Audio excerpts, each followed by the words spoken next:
Abraham and Sarah were childless for many years. Desperate for an heir, Sarah gave her servant Hagar to Abraham as a concubine, and she bore him a son, Ishmael. Genesis 16. However, when Sarah later gave birth to Isaac, tensions arose between the two women. After Isaac's birth, Sarah became concerned about Ishmael's place in the household. She convinced Abraham to send Hagar and Ishmael away. With only a small supply of food and water, they wandered in the wilderness of Beersheba. Genesis 21.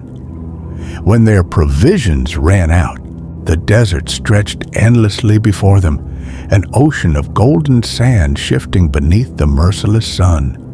The air shimmered with heat, distorting the horizon, making it impossible to tell where the earth ended and the sky began. The cry in the wilderness.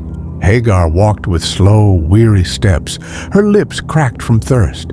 The boy beside her, her son Ishmael, stumbled over the uneven ground, his small hands clinging to the folds of her robe. His breath was shallow, his once bright eyes dull with exhaustion. The water skin at her side hung empty.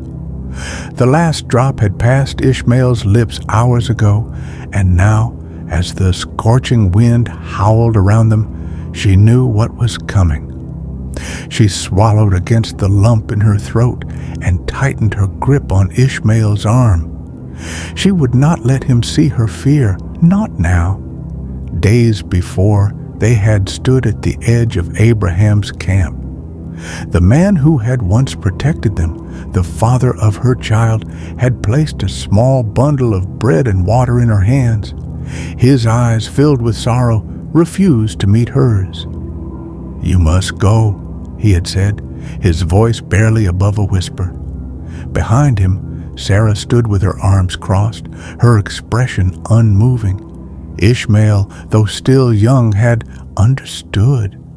He had seen the coldness in Sarah's gaze, the finality in his father's words. He had not cried. He had not begged to stay. And so, with nothing but a few provisions and an aching heart, Hagar had taken her son's hand and led him into the wilderness. Now, as the sun bore down upon them, she wondered if Abraham's sorrow had been real, if he had truly believed they would survive. She wondered if he had cared at all. The boy's legs gave out first. One moment, he was walking beside her, his small steps growing more sluggish with each passing minute, and the next, he collapsed onto the burning sand. Hagar dropped to her knees, lifting his frail body, her fingers shaking as she brushed the hair from his damp forehead. "Ishmael," she whispered, her voice breaking. His lips parted, but no sound came.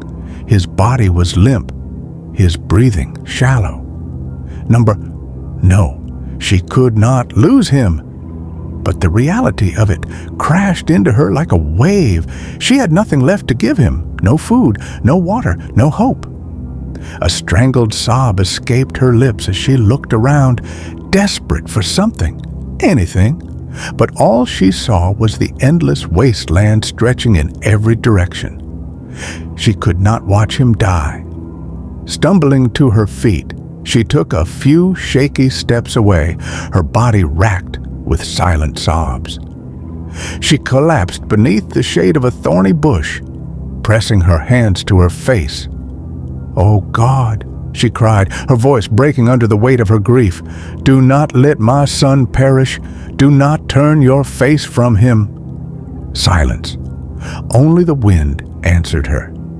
She had known that silence before, in the cold nights when she had lain awake, wondering if her son had a future beyond servitude. She had felt it in the looks cast upon her by those who saw her as nothing more than a slave, a mistake. But this time, the silence did not last. A voice, soft yet powerful, wove itself into the air around her.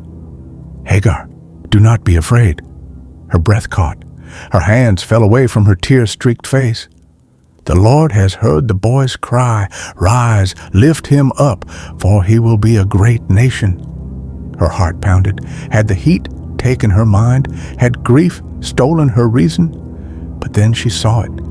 Not far from where Ishmael lay shimmering in the haze was a well. A well.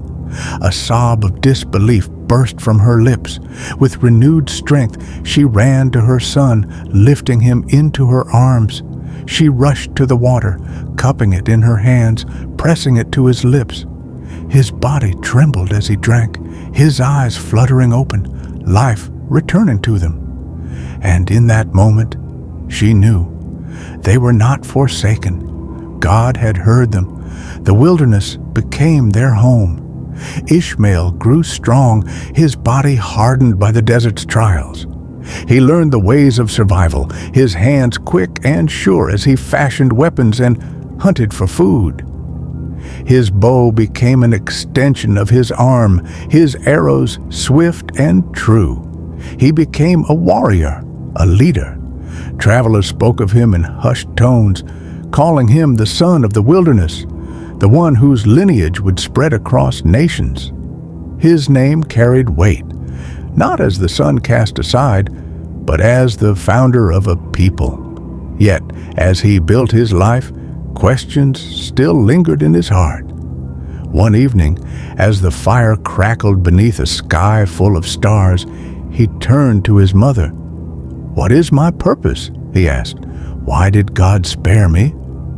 Hagar placed a hand on his shoulder, her eyes filled with certainty. "You are meant for greatness, Ishmael," she said. "The Lord has promised that you will be a father to nations. Your descendants will be as countless as the stars above us."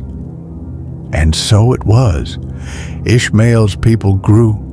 He took a wife from Egypt, and together they built a great household. His sons became rulers of 12 mighty tribes, their people spreading across the lands, from Havilah to Shur. His name became known among warriors and kings alike. He was no longer just the son cast into the wilderness. He was a leader, a patriarch, a father of kings. Years passed. Then one day, word reached Ishmael. Abraham was dying. He did not hesitate. For the first time since his banishment, he rode across the desert toward the land of his birth.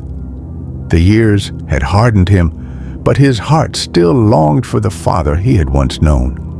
When he arrived, he found Abraham frail, his body weakened by age. Yet, when the old man looked upon his firstborn son, his eyes were filled not with regret, but with love. No words were needed. Ishmael knelt, and Abraham, with trembling hands, placed his blessing upon him. And when the great patriarch took his final breath, Ishmael stood beside Isaac, the brother he had never truly known, and together they buried their father in the cave of Machpelah. Ishmael returned to his people with peace in his heart. He no longer questioned his place in the world, for he had seen with his own eyes the fulfillment of God's promise. His children flourished, his tribes prospered, his descendants spread across the lands, their influence growing with each passing generation. And when Ishmael's time on earth came to an end, he did not fear, for Ishmael's name would never be forgotten. He was the outcast who became a leader, the forsaken who became chosen, the son who became a father of kings. The wind carries his story across time, whispering his name through the deserts and the ages. His legacy is not just one of survival, but of destiny fulfilled. If his story has stirred something within you, if it has reminded you that hardship is not the end but the beginning of something greater, then let it be known. Like, share, and subscribe to keep these stories alive, because legends are meant to be told.